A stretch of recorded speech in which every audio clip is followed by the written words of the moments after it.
Ayan. So, yan. Now, ito na po yung this is the 4 tones, no, that I'm saying. So, I have a first question, no. So, when you go to the dentist and the dentist asks you to open your mouth, how do you reply? Yun. So, ang tone niya is, okay, medyo going up. Pag alto ka, it's okay kung hanggang saan lang yung kaya ng voice mo. Basta what is important, it's going up. Okay. Yan, pwede na yan. You need to drink more water, ha? Okay. And then, or there's another way. If you are familiar with the sound of do, re, mi, the sound of mi, yan. Same din siya. Mi, ayan. So, it's up to you what you want to remember. The sound sa, opening your mouth or yung G clef na mi. Okay? So, yan. That's the first tone. And the one that you see here, highlight ko. This one, that's the tone marks. We call this the tone marks, okay? And then, now the second one, it's very easy. It's like somebody saying, Doc Grace, tomorrow I'll treat you at Manila Hotel buffet. And you know that this person is very stingy, di ba? You will say, huh? Really? So, ganon. You're asking, what? Parang ganon. What? So, yan yung sound. Medyo skeptic ka. Yeah, you are really not convinced of what she's saying. So, that's how you will sound like, what? So, yan. So, the second tone up, rising, as you can see. Now, we go to the fourth. Later, you will know why fourth first. Now, for the fourth tone, you can say it's emotions of extreme emotions, either angry or so happy. So let's say there's something that you're expecting and you got it, di ba? Oh, let's say promotion, you got your promotion, di ba? You will say yes. So that's the tone. Yes. Okay? So can everybody say yes? Yes. Yes. Yan. With feeling dapat may vigor, yes. Or kaya when you're angry you say no. So going down, yes or no. Tapos, if you're, let's say, in case you're Ilongga, you're so sweet, you cannot do both of that. There's a third option. Di ba? When you're down, di ba, you say, hi. Yeah, sigh. The S-I-G-H, the sound of hi. Yan. That's also a fourth tone. Okay? So, yan. You can remember that. So, the first is sa dentist. Second is being skeptic. What? And then the fourth one is no or hi. So the third, I have a question, trivia. What is the combination of the third tone? Two tones siya na combine siya. Sige nga, let's see you can answer. Up and down. Up and down. So which tone? Which tone mark? Second and third. Second and fourth. Oh, yes.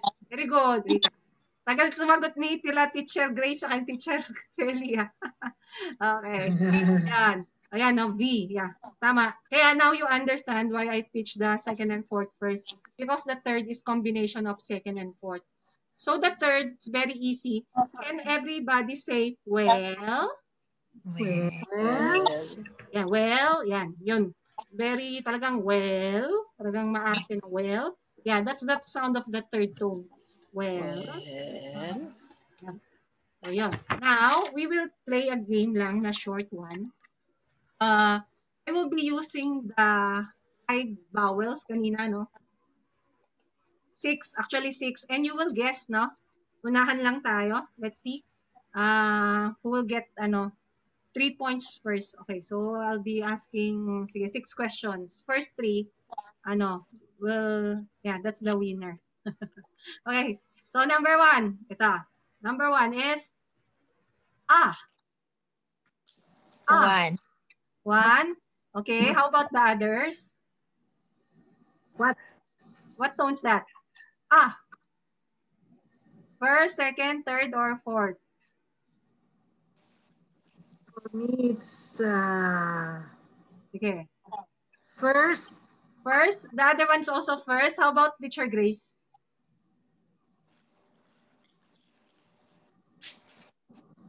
You have an answer? Wala na si Teacher Grace. Okay. So the tone is going down. Going down siya. So it should be what tone?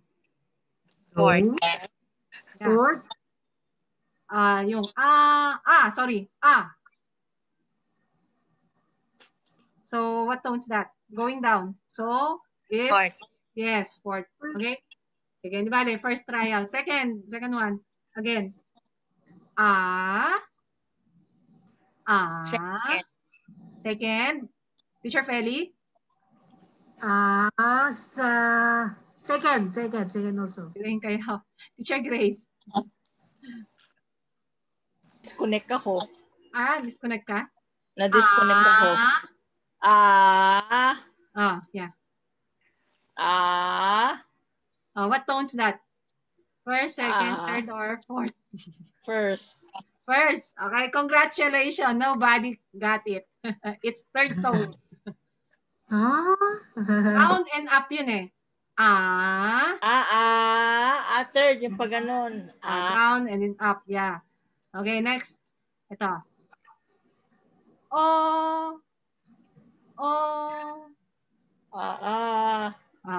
Yes. Yes. What tone? Rika? First. First ka? How about Rika? First. First. Teacher Feli? Fourth. Fourth. Yes, and the correct answer is first tone. Yay, may 1 point na. 1 point na. Score yourself. Next one. This one. O. Fourth.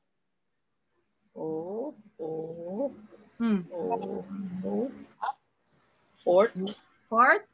Hindi. Third. Third ka. How about Teacher Feli?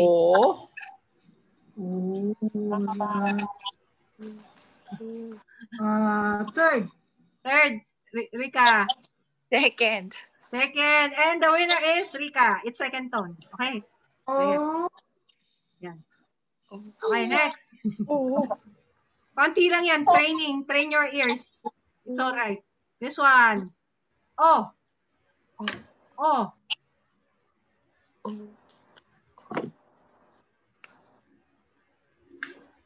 First.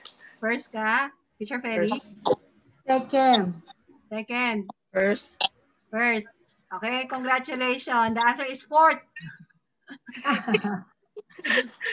No. No. So yun. Medyo, No. This one, No. we'll use letter Okay? Ito. Last, let me, tell me if somebody got 3 points na, ha? Okay, this one.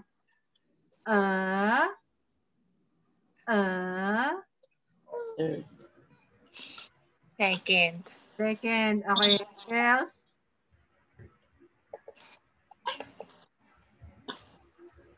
Who else? Me, third. Third. Okay. Teacher Grace? Third. Okay. Answer is third tone. Yay. So, anybody got 3 points? None? Nobody? Nobody. Kung na alam po ilan. 2 points na, Rika? You got 2 points or 3 points? Si Rika ata 2 points na siya. 2 points lang po. Wow. Okay, good. So, yun. Yeah, that's yung 3 tones na, that's the 3 tones.